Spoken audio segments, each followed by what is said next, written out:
একটা উদাহরণ দিচ্ছি, তুমি কি করবা রুগীটা দেখে, তুমি কি করবা আমাকে একটু কও দিনি। রুগী পাওয়ার সাথে সাথে খারার পর চিকিৎসা মারা শুরু করে দেবো। এলোপ্যাথি হোমিওপ্যাথি যেটা পারি সেটাই শুরু করব। এই তো লাইনে আইছাও।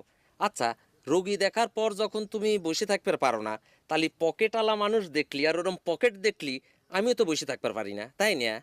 তাহলে আমার নীতি নষ্ট হইলো কোটে? ওরে সাবাস রে, তুমি তো দেখতেছি বিরাট বুঝদার মানুষ হয়ে গেছে। আচ্ছা তার আগে কও, এতক্ষণ তো আপনি আপনি করে কথা করছিলে, হঠাৎ সম্মান ছাইড়ে দিয়ে তুমি কওয়া শুরু করলে কিছুর জন্য? আরে বাবা, তুমি আপনি তো কোনো ঘটনা না। আমি যদি তোমাকে সম্মান করি তাহলে সেটা তো মনেরতে। আচ্ছা যাই হোক, যেই কারণে তোমাকে ডাকা, এই যে ঘড়িটা দেখতে চাও, এটা কিন্তু বিরাট ঘড়ি, বুঝিছাও, ক্যাসিও সিকো 5।